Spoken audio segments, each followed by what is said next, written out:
Descubre nuestra nueva programación y prepárate para ver mucho más. Más cultura. Más entretención. Más ciencia. Más arte. Y más puntos de vista. En nuestra nueva programación hay más por ver. Uchile TV, una buena señal en todas tus pantallas.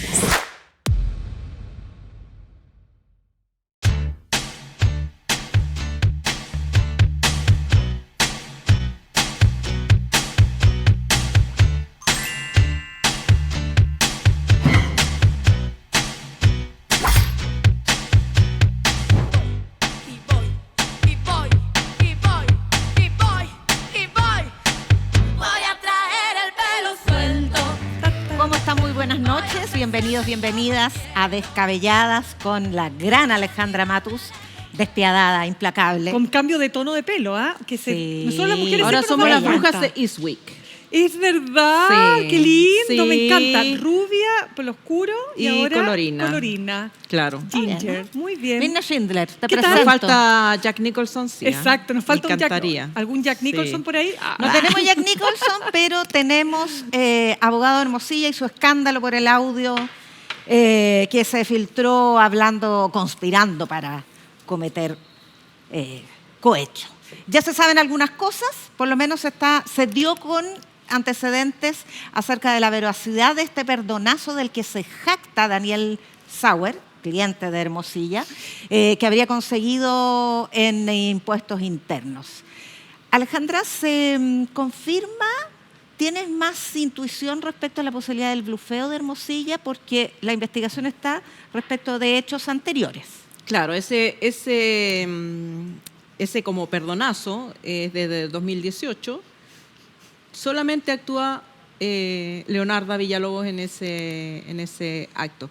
Pero todavía no sabemos los detalles porque, claro, hay 3.500 millones de pesos que se perdonan, pero no sabemos cuánto influyó la gestión que ella haya hecho o no en ese caso. En el audio, lo que sí parece ser blufeo, por lo menos hasta ahora, y de alguna manera lo confirma el director de Impuestos Internos, es esa parte donde ella lee los 44 RUTs.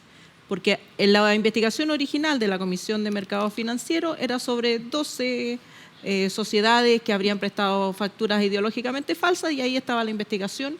Entonces ella dice, no, pero esto se va a extender y hay otros 44 y empieza a hacer una narración de cuáles son esos 44 RUTs, que es la razón por la cual Hermosilla le dice en ese audio, hoy te quedaste trabajando toda la noche, eres psicópata bien orientada. Eso parece que es una extrapolación que hace ella, probablemente con estos sistemas que existen, Equifax y todo, para ver las sociedades de sociedades. Y ahí cruza cosas que no son necesariamente parte de la investigación ni de la CMF ni de Impuestos Internos. Así es. Mirna, otra de las aristas de la investigación está en la Comisión de Mercado Financiero. Su directora, Solange Bernstein, también tuvo que ir a la Cámara, también tuvo que ir al Senado, pero ella tiene una carta de blancura, y es que sí se aplicaron las máximas sanciones en agosto, o sea, en junio fue la reunión, julio, y en agosto se aplicaron drásticas sanciones a la corredora y a la empresa de factoring. Ya, mira, es que yo creo que acá, déjame ir un poquito más atrás. Lo primero que me gustaría decir, porque ha pasado una semana desde que estalló el escándalo, lo que nos muestra básicamente que en Chile hay corrupción, qué duda cabe. Lo sabemos, tenemos el caso Convenios, ¿verdad? Hemos tenido casos en el pasado, Penta, Soquimich, el financiamiento irregular de la política. Pero, tal como dijimos la semana pasada, este es un caso que afecta al corazón de Sanhattan, es decir, al mundo financiero, y confirma lo que las personas creen, pero que, como no habíamos visto, nunca habíamos tenido la posibilidad de ver este audio, escucharlo y saber cómo opera el sistema por dentro, cómo son las triquiñuelas para ya sea evadir impuestos o generar, ¿no es cierto?, información falsa en el mercado que permita tener más plata. Es toda una triquiñuela. Bueno, lo tenemos hoy día. Entonces, me parece importante destacar eso como primer punto. Lo segundo, que Es muy importante, creo yo, Yasna y Alejandra, que de aquí salga, ojalá, una situación muy ejemplarizadora para que no se instale en la sociedad chilena la idea de que los poderosos siempre zafan. ¿Por qué? Porque tienen la posibilidad de pagar grandes abogados, ¿no es cierto? Y que finalmente esto no va a tener una sanción, ya sea de cárcel o que sea realmente, penalmente hablando, sea lo suficientemente, insisto, ejemplarizadora. Y de todo lo que yo he conversado con abogados en estos días, te dicen, mira, independiente si estos delitos se cometieron, si es que se cometieron, ¿no es cierto?, antes de la puesta en vigencia del llamado delito de cuello y corbata o los delitos financieros, económicos, quiero decir, ya el solo delito del cohecho y del soborno desde el 2009 es suficientemente gravoso en cuanto a sus penas para que en estos casos de comprobarse incluso podía terminar en cárcel. Entonces quiero destacar eso, Yasna, como primer punto. Ahora, esto de que los poderosos siempre zafan, tiene algo, ¿ah? Si bien la percepción de corrupción en Chile por parte de la ciudadanía, que hay un indicador que consulta Transparencia Internacional, ese es el dato duro que tenemos para medirlo, Chile está en el número 27 de 180 países en el mundo. No es algo severo. De hecho, lidera la buena percepción junto con Uruguay en la región. Ahora, esperemos que eso no cambie porque en la medida en que se van sucediendo casos, agrava fundamentalmente los casos de personas poderosas. Y si no zafan, por lo menos lo intentan y de manera bastante desenfadada, diría yo, en Chile, porque está ahí pendiente la ley de inteligencia financiera, porque en la reforma tributaria que se rechazó venían normas para el levantamiento de secreto bancario en caso de persecución de posibles evasiones, que es una reforma largamente postergada, y porque en la Ley de Delitos Económicos la Confederación de la Producción y el Comercio hizo explícitas sus reparos para que no hubiera penas efectivas, es decir, para que hubiera penas efectivas pero no más drásticas por el hecho de ser grandes empresarios o ejecutivos. Yo creo que, mira, hay separemos dos cosas, dos hechos. Primero, en el audio es una patota, digo yo, esto es como los delincuentes robándole la zapatilla al curado que está tirado en la calle, porque así como que lo ven ya en una situación súper vulnerable, más encima le dicen pasa la zapatilla. Esos son Hermosilla y Villalobos en el caso Sauer. Y el que está botado en la calle es Sauer. Sauer. Botado en la calle, así ya, con todo perdido, le dicen, pasa la zapatilla. Porque eso es lo que le están diciendo. O sea, no, esto te va a costar 100 palos, hay que pagar al funcionario de la Comisión de Mercado Financiero, hay que pagar a funcionario de impuesto interno, y para que le podamos pedir todo, júntate 100 palos. Eso que hay que ver si efectivamente lo estaban exagerando para sacarle dinero o si usaban parte de ese dinero para pagarle a algún funcionario, eso es lo que se está investigando.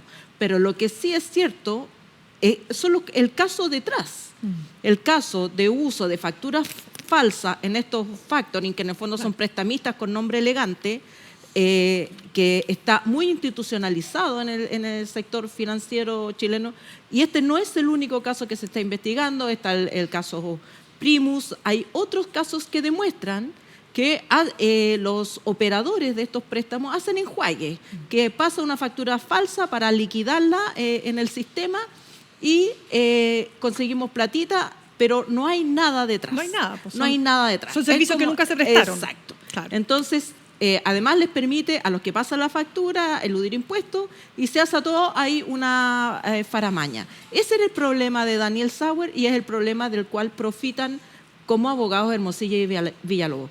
Impuestos internos. Si no tiene funcionarios que estén corrompiéndose, tiene un departamento que se llama Grandes Contribuyentes. ¿Qué hace ese departamento? Tú eres un gran contribuyente con problemas para pagar tus impuestos por riqueza que has generado y que ya está en tu bolsillo. Vas al departamento de Grandes Contribuyentes y dices, pucha, chatito, señor Estado, no le puedo pagar, no se preocupe. Estoy en deuda, estoy en mora, no se preocupe. Le borramos las multas, pague cuando quiera, pague como quiera. 2012 a Johnson le condonaron $125 millones solo en multas e intereses. Claro, y nosotros en el Plan B, el 2004, perdón que cite, pero el 2004 hicimos un reportaje sobre esto mismo. El departamento de Grandes Contribuyentes que le perdonó a Luxic, a las grandes tiendas de retail. Esto se viene haciendo sistemáticamente. ¿Y qué te dice impuesto interno? Bueno, es que nosotros lo que queremos es recaudar el impuesto adeudado y por eso lo que condonamos no es el impuesto, sino que las multas de los intereses. Pero de todas maneras es un beneficio que no tiene el contribuyente Te de puedo agregar arriba. algo. Déjame O sea, agregarte cuando uno algo. es pyme, déjame decirte que todos los meses tienes que declarar en el O sea, y formulario pobre de ti, 22. y pobre de ti que no pagues. El formulario 22 con el PPM respectivo, por si acaso, y exacto, las multas que te corren Déjame- si no eres... Exacto. Gran contribuyente. Gran contribuyente. Pero déjame decirte algo más complicado todavía, que es un tema que tiene que ver con el funcionamiento del Servicio de Impuestos Internos, que es la excesiva discrecionalidad, que significa que es como la autonomía que tiene para decidir te condono, no te condono, te aplico multa, no te aplico multa. Y aquí lo que me explicaba hoy día el académico y especialista en estos temas, Claudio Agostini, economista y académico de la Universidad Adolfo Ibáñez, que pasa una cosa que es muy importante. Un funcionario solo se enfrenta a una gran empresa que trae una legión de los mejores abogados de la plaza, 5, 6 abogados, y en la práctica, me decía él, porque él se ha dedicado a estudiar este tema, lo que termina ocurriendo es que hay una amenaza velada, pero la hay, como diciendo, hey, no te metáis aquí, no te conviene, estatuto funcionario te podemos aplicar. O sea, el día de mañana vaya a buscar pega. exactamente. Y esa cuestión es David contra Goliat. Y finalmente el funcionario se ve intimidado por esta legión de abogados, ¿no es cierto? Porque la disparidad es muy grande y eso tiene que cambiar. Pero es que Por además eso- acordémonos del caso Soquimich. En el caso Soquimich, que le correspondía a impuestos internos ejercer acciones, perseguir digamos, los que han cometido delitos tributarios, y en ese momento se ratificó, se reiteró esta política de decir, nosotros no perseguimos a los delincuentes tributarios, nosotros solamente nos preocupamos cobrar impuestos, y los funcionarios que querían perseguir a los delincuentes de cuello blanco fueron despedidos o renunciaron a tal sus cual, cargos. Entonces, eso es. Yo quiero- ¿qué se le va a pedir al otro que viene después Pero que claro, persiga a nadie? Exacto. Volvamos a los hechos, porque Volvamos hasta a los ahora hay 5 funcionarios de impuestos internos suspendidos, entre ellos el jefe de grandes contribuyentes, pero está suspendido por hechos acontecidos en 2018. Entonces, me llamó la atención cómo hasta ayer algunos se frotaban las manos porque esto le cae a un funcionario de gobierno, porque el director de impuestos internos es nombrado por el presidente de la República, pero el 2018 el director de impuestos internos era justamente el que creó la política o sentó la idea que acaba de recordar Alejandra respecto de no presentar querellas. Y que paguen a pesar impuestos de nomás, y que ser- paguen los impuestos que paguen, tienen que claro. a pagar. pesar de ser Claro. prerrogativa exclusiva del Servicio de Impuestos Internos, Exacto. la persecución judicial, que no es lo mismo que la persecución estrictamente tributaria. Por lo demás, en el caso de las boletas ideológicamente falsas para el financiamiento ilegal de la política, la mayor parte de las empresas, porque alcanzaron a investigar 2, Penta y parte de Soquimich, pero hubo otras 24, según estableció también CIPER, que solo tramitaron sus cochinaditas en los tribunales tributarios, pagaron o rectificaron las Claro, declaraciones que además- falsas de impuestos. Claro, y- son juicios en los que si paga ya se olvida todo. Entonces, Exacto, hagamos no hay un acuerdo. persecución penal. Claro. Y, nuevamente, factor preventivo en una buena política pública, mayores facultades para el Servicio de Impuestos Internos. Ayer escuchaba a parlamentarios de derecha diciendo ni una facultad más para impuestos internos mientras no se erradique La la corrupción. red de corrupción. Todo lo contrario, necesitamos un servicio robusto, fuerte, con facultades y con medidas preventivas, controles cruzados, levantamiento de sus secretos bancarios, salarios revisados. Existen varias Yo medidas. no sé si para ustedes evitar conocen el la caso corrupción. del IRS en Estados Unidos, el impuesto interno de Estados Unidos, que causa pavor. Entonces, Terrible, nadie sabe claro, quiénes son, pero claro. si te llega una auditoría del Servicio de Impuesto Interno gringo, te meten a la cárcel y no importa quién seas. Tú sabes que hay algunos No estados importa quién seas. que publican incluso en Estados Unidos las fotografías de los evasores de impuestos. O sea, esto es lo que se llama ponerlo en la plaza pública. Pero quiero volver a lo que pasó en la semana, si me permites, Yasna, porque no olvidemos que Leonarda Villalobos, que a esta altura, ¿no es cierto?, un personaje muy... No sé si decir atípico, pero un personaje muy particular, muy particular. Ella declara muchas horas ante la Fiscalía y ella reconoce haber grabado el audio.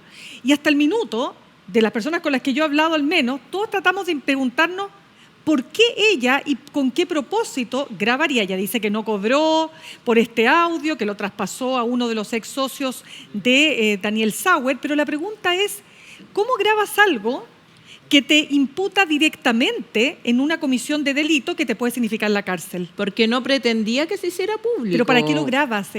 Para el verdadero qué? amor. Para su o verdadero amor. lealtad, que Que era era Toppelberg, el otro socio que de Sauer. estaban confrontados en ese minuto. Amor, digo, Sauer. sentido figurado. Bueno, no tengo según idea. el WhatsApp, WhatsApp, que parece que tenían había más afecto. que solo amor figurado. Pero no sé, pero bueno. las quiero llevar a otro tipo de delincuencia que no Oye, es necesariamente... espero que no me tengas el odio que le tenía a ella, a una colega, que le sirvió Su orina en el tecito. A ver. No orina. Dicen que, oye, esta cuestión yo la conversé con el periodista del Mostrador, Juan Diego Pero Montalva, que estábamos está tratando de Pero cambiar espérate, de tema. Pero es que ya Sí. que lo mencionó, pues Sí, espérate, pero porque para dejarlo cerrado. Esto lo comentamos con Juan Diego Montalva, editor del Mostrador, y él decía que esto está, o sea, que él lo pudo comprobar con personas muy altas fuentes de que efectivamente ella habría puesto su orina en la taza de té de una funcionaria a la que le tenía mala. Ya, pero salgamos del No, morbo. pero es que son detalles Salgamos de su del personalidad morbo. que no deja... No, Sí, es que no es morbo señoritas, porque... Espérate, es que son que datos la de la refleja. personalidad que la revelan. Claro. Pues, Yana Ya, Levin. disciplina, por favor, Mirna Schindler, pues. Alejandra O sea, Mazo. como No, no- quiero pasar del delito Sí, de cuello pues. y corbata al delito que puede ser de cuello y corbata, pero sobre todo muy armado y muy intimidatorio, ¿Qué que sería? es el crimen organizado, Correcto. respecto del cual esta semana partió... Esto también es crimen par- organizado, porque se organiza y se... Y podría ser asociación ilícita y también, podría ¿ah? ser y lavado de asociación dinero, ilícita. y también claro. hay que seguirle Sí. la huella Exactamente. a justamente la columna vertebral del crimen organizado, que es el dinero. Sí, Sí. todo esto es para Sí. obtener dinero. El presidente Gabriel Boric partió la semana bastante duro, un tono bien enérgico, incluso interpelando a la oposición. Dio vuelta el framing del debate sobre delincuencia, diciendo, Sí. no mientan, colaboremos, vengan a las reuniones, ayuden, porque esto se combate todos juntos. ¿Qué te pareció, Alejandra, el tono y en general cómo se ha abordado esta semana? Porque también está planteado el robustecimiento de las expulsiones de migrantes irregulares. Sí, mira, yo no sé cuánto queda en la retina pública. Yo creo que esta dime y diretes o confrontación más bélica en el tono, daña a la oposición y daña al gobierno, porque como que la gente ve gente peleando. No sé si la gente alcanza a entender por qué están peleando o cuál es el motivo de la ofuscación del presidente.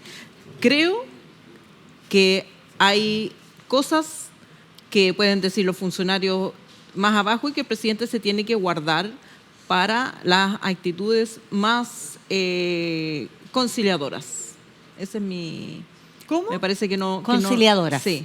Que no, Sí, me parece que no lo sí, beneficia. Yo comparto contigo que el tono en general, que no es tanta responsabilidad del presidente como de los parlamentarios, el tono del debate sobre delincuencia ya es agotador. Ya es agotador. Esto de que el gobierno está del lado de los victimarios y no de las víctimas, el recurso ya se saturó agotó.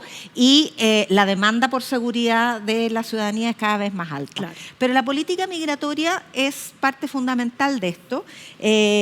Las encuestas de opinión, particularmente la CEP que se conoció el lunes o ayer, Claro, el lunes. pero- 69% de los y las encuestadas creen que es la migración lo que explica el aumento de la criminalidad. Y esta misma pregunta concitaba la mitad de esa afirmación o de las personas que compartían esa afirmación. O sea, se duplica la percepción de que es responsabilidad de migración, supongo que irregular. Bueno, pero a ver, si es evidente que estos delitos, porque, a ver, pongamos las cosas en su justa dimensión. Es evidente que el sicariato es importado. ¿Estamos de acuerdo?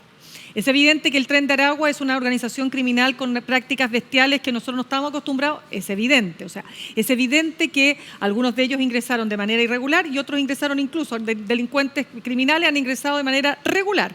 El punto es otro. El punto hoy día es que enfrentamos una crisis de seguridad que yo sostengo, podrán decir lo contrario otros sectores, le habría saltado al gobierno que hubiese ganado. Si hubiese ganado José Antonio Kast, como no iba a poder hacer la zanja, iban a seguir entrando irregulares al país, porque ni con ley al 2021, para recordar que la ley hasta el 2021 señalaba que era delito ingresar de manera clandestina y nunca ingresó más gente que el año 2020. O sea, lo que quiero decir es que este es un fenómeno que está desbordado, evidentemente, pero está desbordado también no solo por las actuales autoridades, sino porque en su minuto, esta es una cuestión que hay que recordar, porque la gente se lo olvida.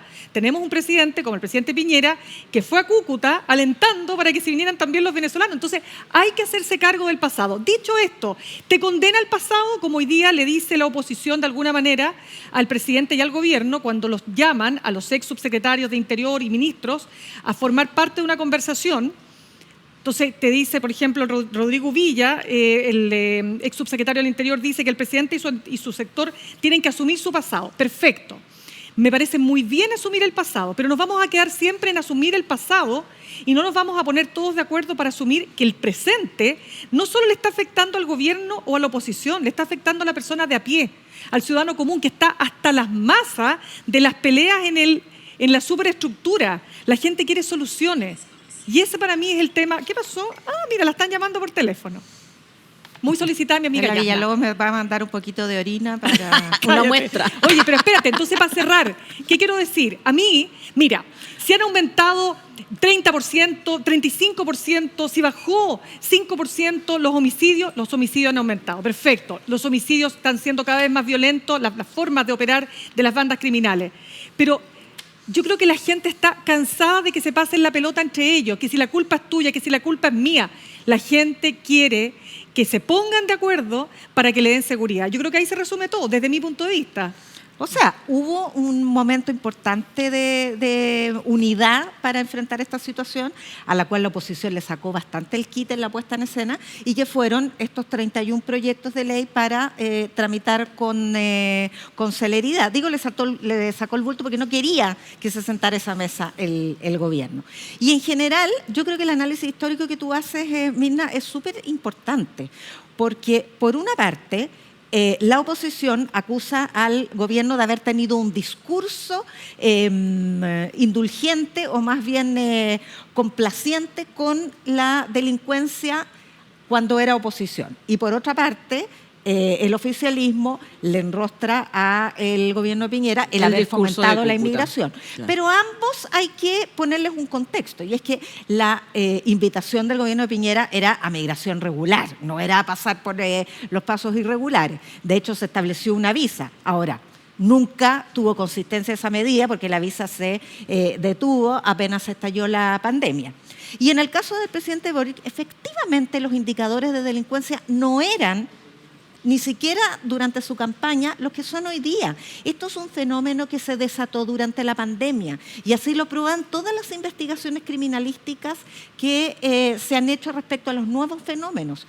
Son fenómenos vinculados a la pandemia porque es el momento en que se cortan los suministros de droga y que por lo tanto las bandas empiezan a buscar alternativas de negocio. Son esos los momentos en que se empiezan a disputar territorios, que es la fase inicial del crimen organizado o que ha sido en otras partes del mundo donde se ha desarrollado de manera más avanzada, por lo menos en el tiempo.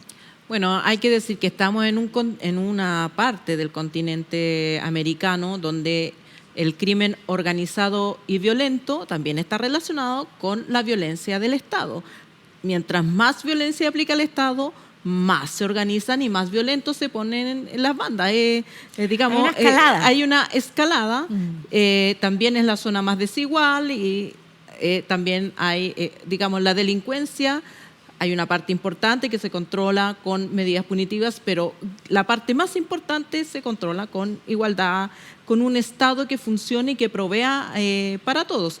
En Chile está pasando lo que pasa en otros países, donde el Estado llega hasta una parte y en las periferias no hay Estado. El Estado son las bandas organizadas. Claro. Las bandas organizadas compran los boletitos para la candidata reina del colegio, ponen la cera, ponen los vidrios, y las personas tienen que salir de ese mundo, cruzar la frontera para ir a trabajar al mundo normalizado donde vivimos el resto y donde nos sorprendemos de la violencia y de todo, pero en la medida que esa escisión se vaya agrandando, se vuelve incontrolable. Tenemos zonas en Chile donde el Estado ha renunciado, como la Araucanía, donde hay un estado de excepción permanente. En el norte, otro estado de excepción. O sea, nos vamos a llenar. Ya se está pidiendo estado de excepción para Santiago. Alejandra. Por favor, ven a mi lado. Muchas acércate gracias. a mí. Uy, Mirna ya, Schindler. pero ya terminó el primer bloque. Por favor, es que la estoy queriendo tanto que necesito que Dale. se repotinguen para acá, porque en el próximo bloque vamos a hablar de la situación en Argentina y el triunfo avasallador de Javier Milei. Entonces, como medida de provocación o como fuente de inspiración, la Alejandra nos trae su Eso. tema musical. Un tema musical que es histórico, el cambalache, porque hemos pasado, recordémonos que hemos Gran pasado tango. por otros momentos similares de la historia donde creemos que ya no hay esperanza y que todo queda lo mismo, ser honesto que traidor. Buena. Me Exactamente, encanta. pero interpretada por una mujer chuta. Se te Me acaba importa. Soplen. soplen. Nación Vega. Pasión. Pasión. Sabía que estaba pensando en Piedad. No, es Pasión Pasión. Vega, una española No es lo que... mismo Piedad que Pasión, no es querida. lo mismo, no es lo mismo. Pero Pasión Vega nos trae esta interpretación del clásico Cambalache.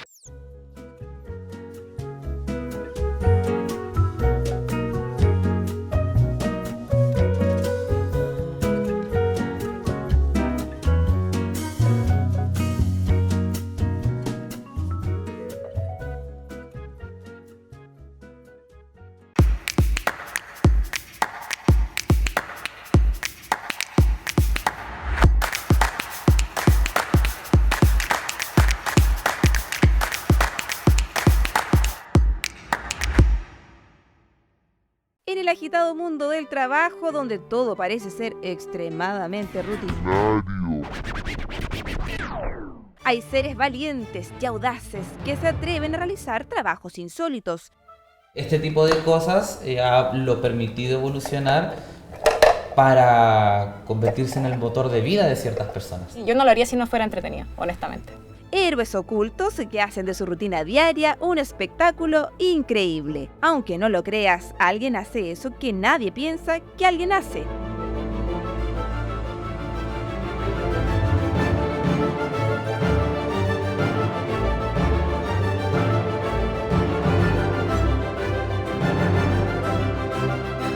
Únete a nosotros en este delirante recorrido en busca de los oficios extraordinarios.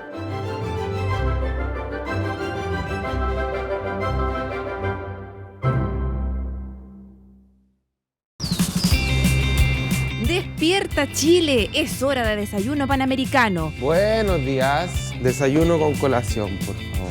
donde nuestros campeones cuentan sus historias. Después de mucho tiempo estar presente para un cumpleaños de tu mamá. Llevaba 5 años perdiéndomelo y fue como, oye, ¿sabes qué? Llevo 5 años afuera, ¿es posible que yo me pueda ir?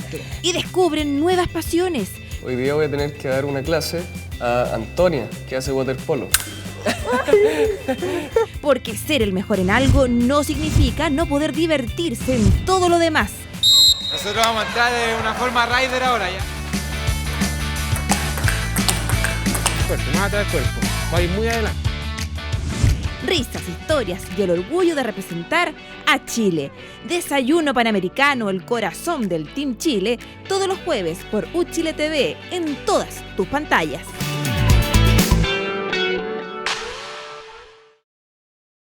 Cuando anunciaron el bombardeo, yo saqué mi cámara y tenía un rollito de película nomás. Uno cuando filma se abstrae de muchas cosas.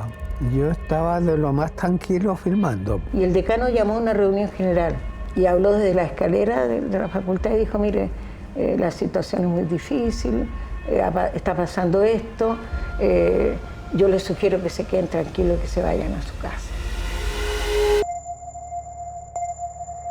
Antes existía la prohibición del ingreso de carabineros a los recintos estudiantiles, por razones obvias. Y allí se empezó a vulnerar esto. No, le dije yo no soy delincuente, yo no voy a levantar las manos.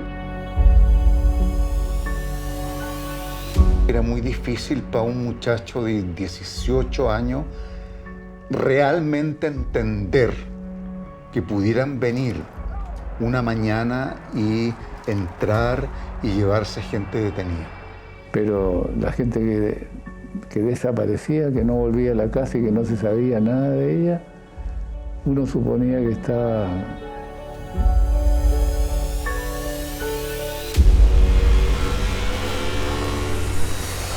viene un fiscal militar porque va a haber un sumario a toda la gente que faltó a los ensayos aquel día. Es que se trataba de eliminar a las personas que eran sometidas a estos sumarios simulados de la universidad.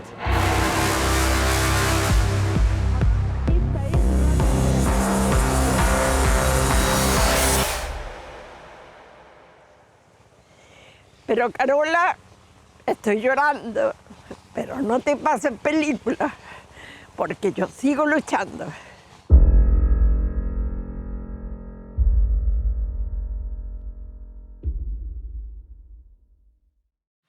Volvemos a Descabelladas, descabelladamente, comentando la es que se nos actualidad. quedó una pildorita del tema anterior. ¿Qué? No, yo quería decir simplemente Diga, que, usted no agarre papa.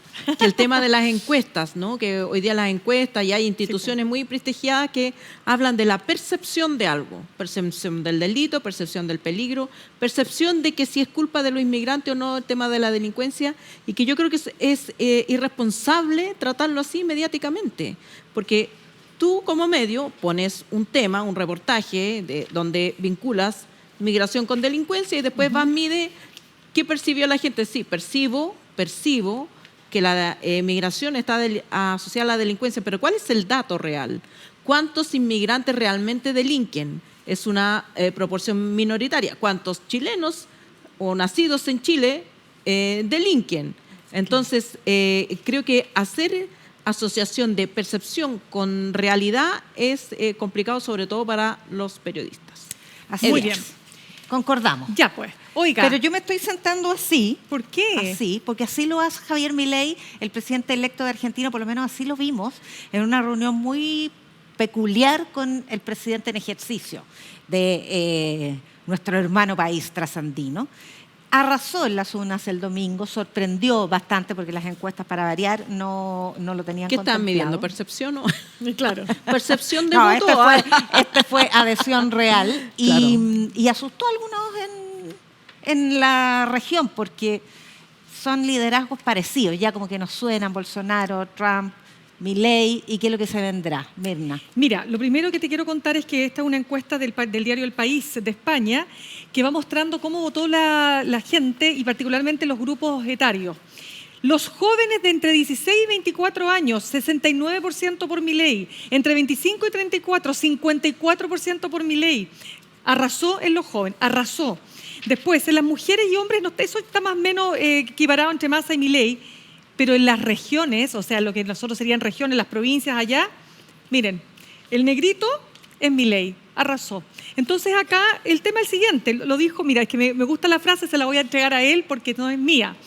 Iván Weissman, editor económico del Mostrador, que vive en Argentina, por lo demás decía, la gente en Argentina dice, prefiero votar a este loco de mierda que quedarnos, lo digo así porque era la palabra textual, Sí. con todo, perdonen, pero es que así lo ve la gente, a quedarnos con lo mismo que hemos tenido en los últimos años. Era casi evidente que esto iba a ocurrir, más allá del debate. Es verdad que en el debate dio pena Javier Milei, pero es que a la ciudadanía que lo votó no le interesa si él es tan ducho en un debate, le interesa el cambio, pero cuidado, y con esto termino, el cambio a Milei y las expectativas que hay sobre él no le van a durar mucho tiempo. Este es un país, más que nosotros incluso, que rápidamente va a salir a protestar si de aquí a un tiempo, hablaba con una politóloga argentina, Lucía Miranda, que me decía, de aquí a marzo, si no hay señales de la economía, de que puede efectivamente controlar la inflación y la economía, es difícil que pueda perdurar mucho más y sobre todo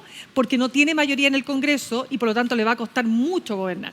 Sí, y no tiene ni siquiera el quórum para frenar una acusación constitucional, así que ojo. Ahora, yo creo que todos los políticos del sector que sean, con este batatazo electoral, va a ser muy difícil que se opongan a la voluntad de Milei, porque una cosa es no tener, digamos, numéricamente los palitroques, pero...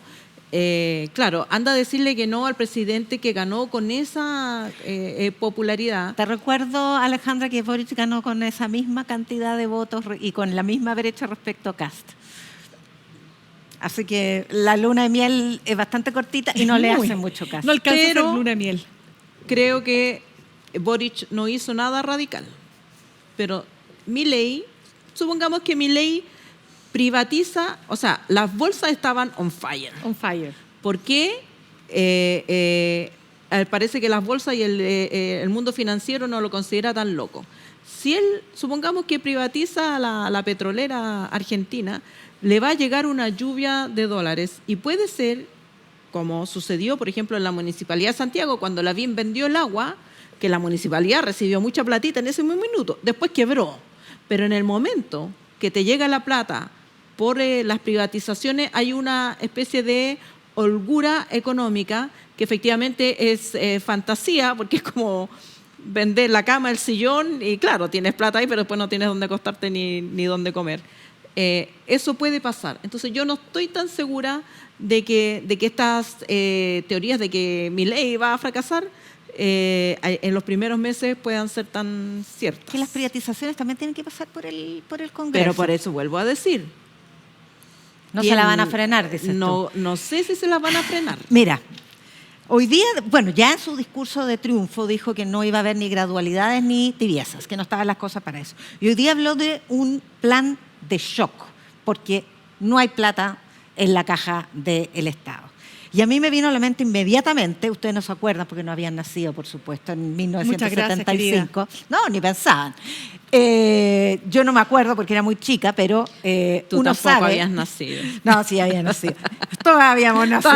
Pero éramos, ¿Qué año, querida? 1975, éramos 2 unas años después bebés. del golpe. Jorge Caguas, primer ministro de Hacienda de Pinochet, Claro. plantea este plan de shock. Se despide a una cantidad exorbitante de trabajadores del Estado, se eliminan las exenciones del IVA para muchos productos de primera necesidad, aumentan las tarifas de los servicios básicos. Pero se tenía empinan. dictadura. Pero tenía muy buen dictadura. punto.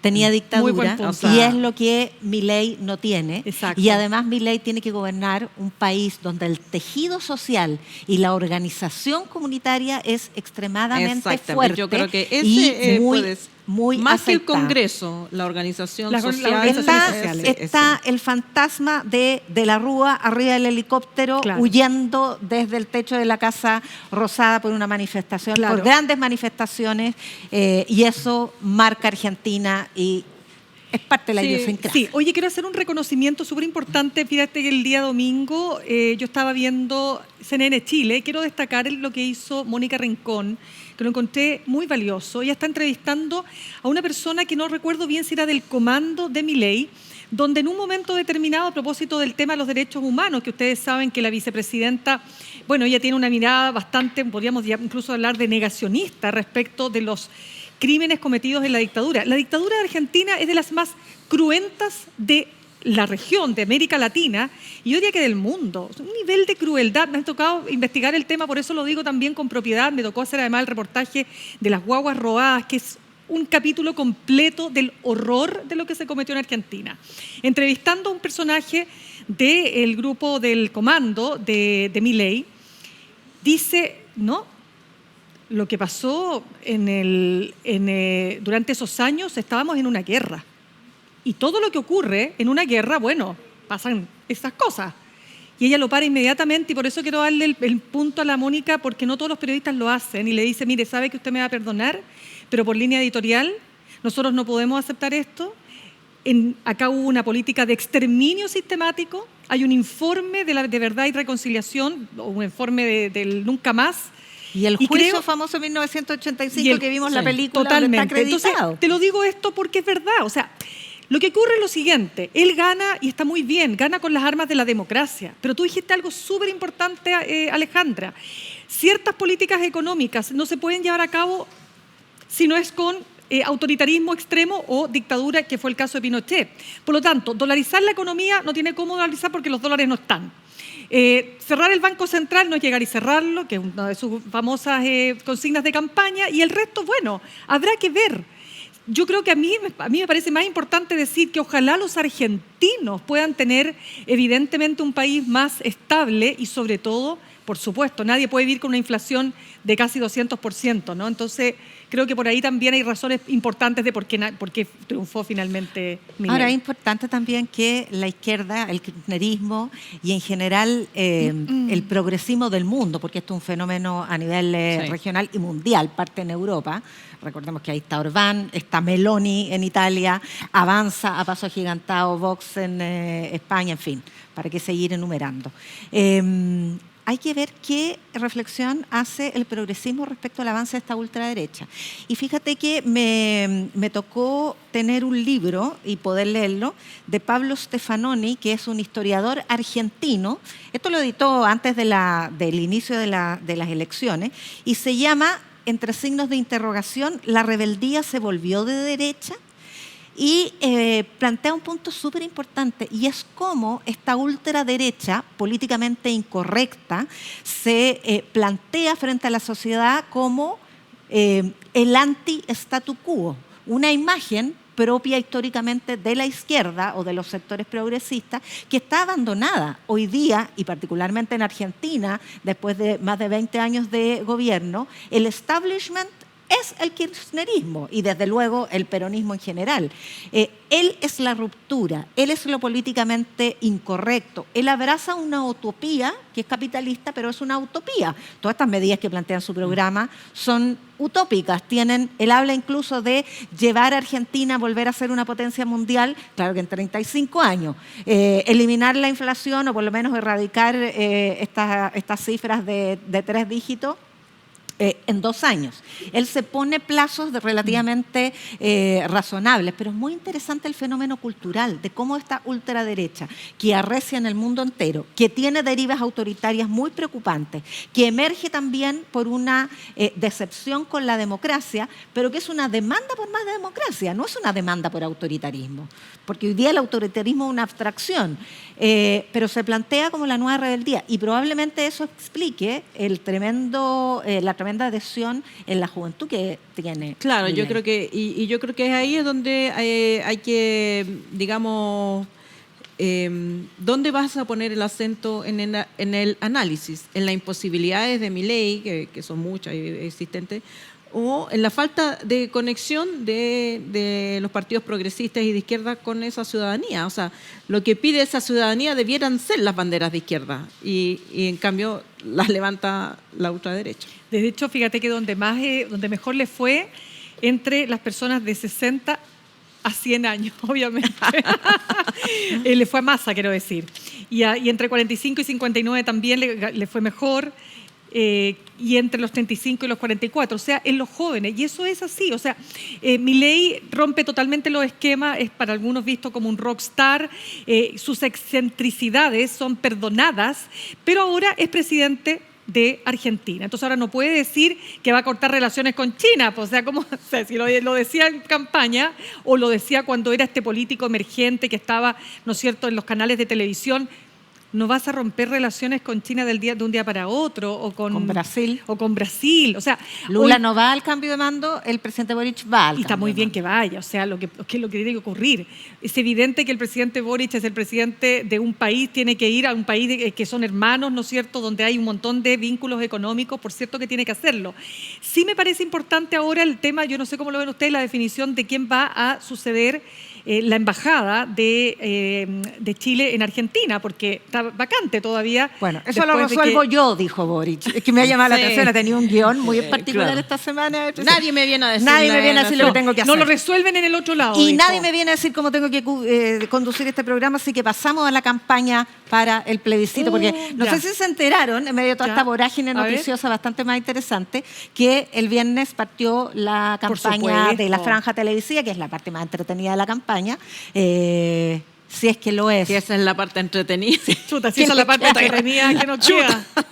¿Cómo la has visto, Alejandra Matus? Es que no he visto la franja, ¿no? Ya. ¿Cómo la he visto yo? Bueno, a ver, de lo que he visto, creo que... a ver, voy a partir por la campaña en contra. La campaña en contra, saben ustedes que la agencia que está detrás, ustedes saben que es un hijo de Jaime Mañalich, que el exministro de salud del presidente Sebastián Piñera, ¿no es cierto? Es divertido porque Jaime Mañalich tiene 2 hijos. Uno, Juan Pablo Mañalich, que es un tremendo penalista, realmente muy sobresaliente, que no sé si está todavía militando en el Partido Socialista, pero era socialista. Y este, que es, no recuerdo el nombre en este minuto, el nombre pila, pero es el hijo a cargo de esta agencia, creo que es Agencia 1984, que es el que está a cargo de la campaña del En Contra, ¿no? Y me parece que conceptualmente instala varios temas, que es lo que no nos da esta constitución, este proyecto, ¿qué nos quita?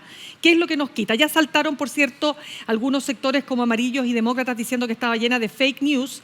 Ellos hicieron su planteamiento, me parece muy bien. Aquí creo que están los dos comandos, debieran hacer la pega de, oye, hagamos fact-checking, qué es lo que dice uno, qué es lo que dice el otro.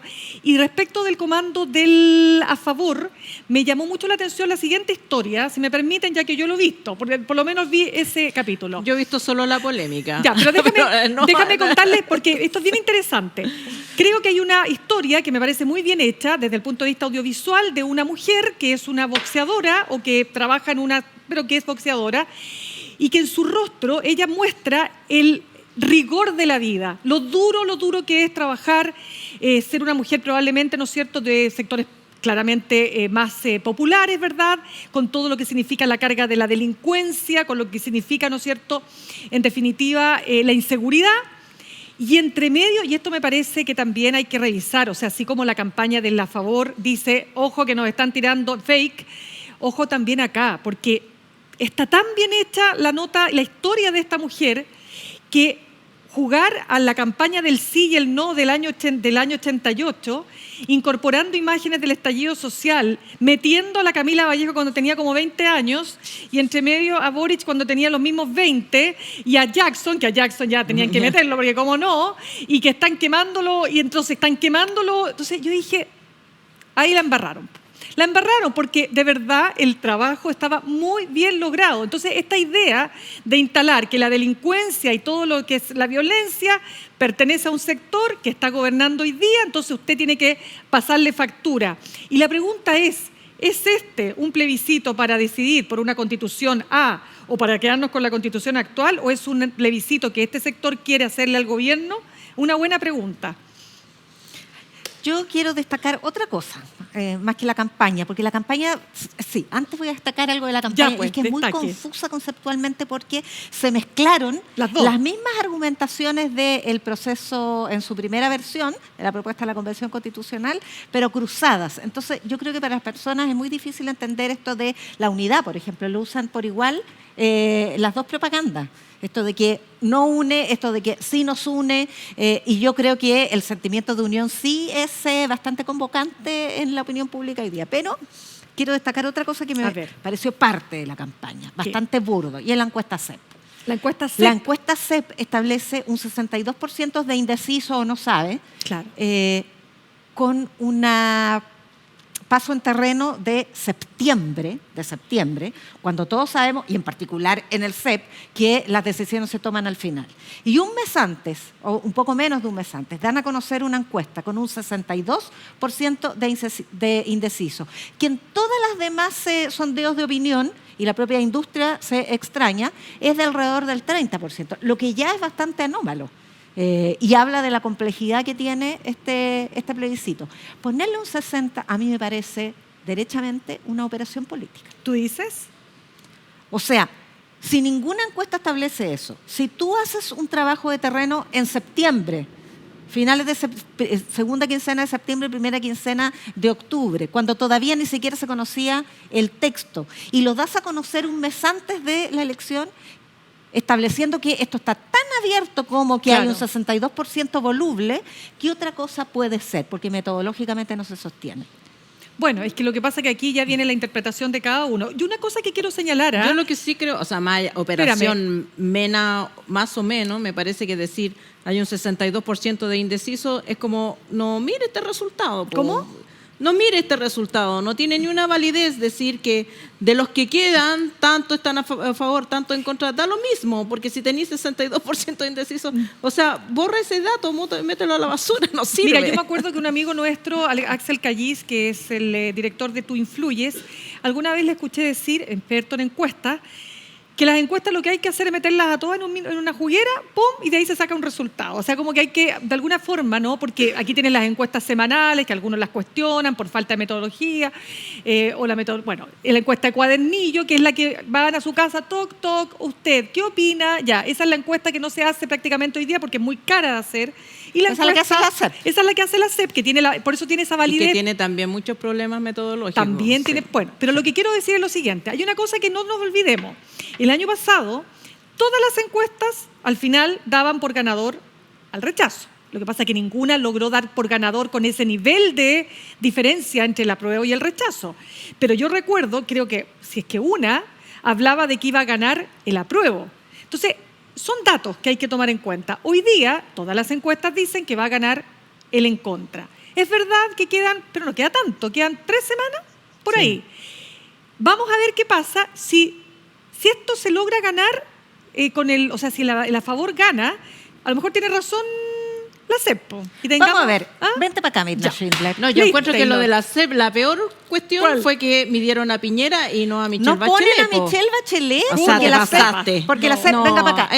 Esa sí es decisión política. Sí, porque la CEP pone los nombres, no es mención espontánea. Claro. Bueno, y así es la cosa, Juana Rosa, pero por eso hay que documentarse. Ya. Vamos a ir a retomar nuestra dinámica de la opción interactiva. Ya. De la opción. Opción interactiva. ¡Ah, qué buena! ¿Quién más cree usted que caerá por el escándalo Hermosilla? La foto es una... No quiere inducir a nada. No, lo que pasa es que hay un reportaje hoy día del Mostrador que habla sobre esa fotografía. Sí. Como Pablo Longueira está a puertas de un juicio que puede salir en cualquier minuto, como Andrés Chadwick, ¿no es cierto?, quedó imposibilitado de ejercer cargos públicos por la acusación constitucional, y era un emprendimiento que ellos iban a hacer y no funcionó. Sí, era una cosa parecida al lobby, pero que no era lobby. Chadwick fue cliente de Hermosilla en el caso Catrillanca. Pero además son compañeros, son amigos, comparten oficina. Sí. Claro que ahora Chadwick se fue de la oficina. Se fue calladito, con su cajita, sacó sus cositas y se fue. Lo siento, Lucho, le dijo, lo siento, Lucho, te quiero, pero... Tenía que irse, no tenía opción. Y nosotros también nos tenemos que ir. Ya, pues, ¿cuál es entonces? Entonces, escríbanos en nuestras redes. Es verdad. ¿Quién cree que caerá con Hermosilla? Además, también puede decir quién cree que no caerá, porque... Es que... Yo creo que la operación es para que no caiga nadie más. Bueno, también puede ser. Ya, ponga lo que quiera. Ponga lo que quiera. Ya, pues. Y nos vamos. ¿Quién más caerá o quién no caerá? Claro. Y caerá. Nos vamos. La pera madura. Es más vieja la canción de la época de mi mamá. Como cantantes somos excelentes periodistas, así que muchas gracias. Oiga, hable por usted nomás, Rita. Hable por usted nomás y nosotros le hacemos el canto. Ya, con mis cantantes me despido. Adiós. Adiós.